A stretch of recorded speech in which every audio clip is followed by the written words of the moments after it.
வாழ்வது மகிழ்ச்சியை உருவாக்கும். கிறிஸ்து இயேசுவில் அன்புமிக்க சகோதர சகோதரிகளே, இன்று நாம் தாயாம் திரவையோடு இணைந்து பாஸ்கா காலத்தின் 7வது வாரத்திலே புதன்கிழமையிலே இன்றைய யோவான் நற்செய்தி 17ஆம் அதிகாரம் 11 முதல் 19 வரை உள்ள இறைவார்த்தை பகுதியிலே நாம் ஒன்றாயிருப்பது போல அவர்களும் ஒன்றாயிருப்பார்களாக என்று மூவொரு இறைவன் எப்படி தந்தை, மகன், தூய ஆவி 3 ஆட்களாக இருந்தாலும் ஒரே செயல்பாட்டை செய்யக்கூடியவர்களாக ஒற்றுமையோடு இருப்பதைப் போலவே இந்த உலகிலே வாழக்கூடிய எல்லா மனிதர்களும் ஒற்றுமையாக வாழ வேண்டும் என்பதுதான் ஆண்டவர் இயேசுவினுடைய ஒரே உன்னதமான ஒரு சிந்தனையாக இருக்கிறது. இந்தியாவின் இரும்பு மனிதர் என்று அழைக்கப்படும் சர்தார் வல்லபாய் பட்டேல் 1947ஆம் ஆண்டிலே இந்தியா சுதந்திரம் அடைந்தபோது ஆங்கிலேயர்கள் நீங்கள் இந்தியாவுடனும், அதாவது 562 சுதேச அரசுகள் அங்கே இருந்தது, அவைகளை பார்த்து நீங்கள் இந்தியாவுடனோ பாகிஸ்தானுடனோ அல்லது தனித்தனி நாடுகளாக கூட இருக்கலாம் என்று சொன்னது. அந்த நேரத்திலே அப்பொழுது இந்தியாவினுடைய உள்துறை அமைச்சராக பொறுப்பேற்றவர் சர்தார் வல்லபாய் பட்டேல்.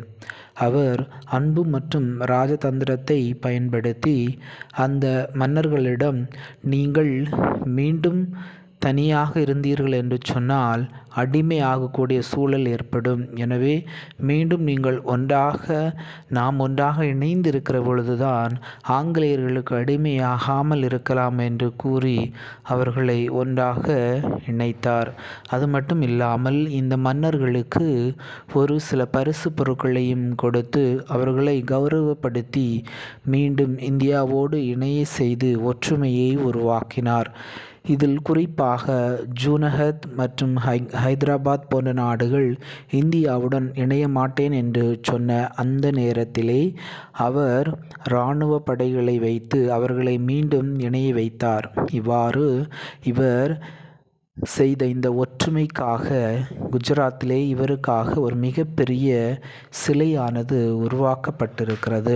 ஆம், கிறிஸ்து இயேசுவில் அன்புமிக்க சகோதர சகோதரிகளே, சர்தார் வல்லபாய் பட்டேல் ஒற்றுமை உருவாக்குவதற்காக தன்னுடைய ராஜதந்திரங்களையும் தன்னுடைய அறிவையும் பயன்படுத்தி இந்தியாவினுடைய ஒற்றுமையை கொண்டு வர முயற்சி செய்தார். அதே போலத்தான் ஆண்டவர் இயேசு கிறிஸ்துவும் நம்முடைய அன்றாட வாழ்க்கையிலே மனிதனிடையே பலவிதமான பிளவுகள் அதிகமாக இருக்கிறது.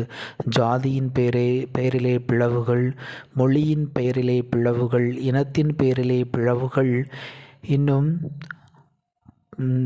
ஏழை பணக்காரன் என்ற பிளவுகள், செல்வம் உள்ளவன் செல்வன் இல்லாதவன் என்ற பிளவுகள், வசதி படைத்தவர் வசதி இல்லாதவர் என்ற பிளவுகள், அதை போலவே இவ்வாறாக மனிதன் பல நிலைகளிலே பிளவுபட்டிருக்கக்கூடிய சூழ்நிலையிலே மூவரு இறைவன் எப்படி ஒன்றாக இருக்கிறாரோ அதை போலவே நாம் இந்த எல்லா பிளவுகளையும் சூழ்நிலைகளையும் விட்டுவிட்டு ஆண்டவர் இயேசுவிலே கிறிஸ்தவள் என்கின்ற அந்த ஒரே ஒரு சிந்தனையிலே நாம் அனைவரும் ஒற்றுமையாக இருக்கின்ற பொழுது மகிழ்ச்சியாகவும் அமைதியாகவும் நிம்மதியாகவும் வாழ முடியும் என்பதை ஆண்டவர் இந்த நாளில் இறைவார்த்தையின் வழியாக நமக்கு எடுத்துரைக்கின்றார்.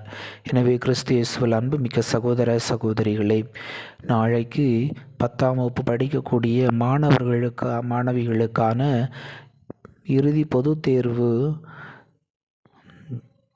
முடிவுகள் வழியாக இருக்கக்கூடிய சூழ்நிலையிலே நல்ல மதிப்பெண்கள் பெற்றாலும் குறைவான மதிப்பெண்கள் பெற்றாலும் இந்த மதிப்பெண்களினாலே உங்களுடைய வாழ்க்கை பெரிதாக மாறப்போவதில்லை. எத்தனை மதிப்பெண்கள் பெற்றாலும் பெற்றோர்கள் அவர்களை உற்சாகப்படுத்தவும் அடுத்தது நன்றாக படிக்கலாம் என்று சொல்லி அவர்களுடைய மனதிலே நல்ல ஒரு சிந்தனையை உருவாக்க ஆண்டவர் இயேசுவினால் மட்டுமே தான் முடியும்.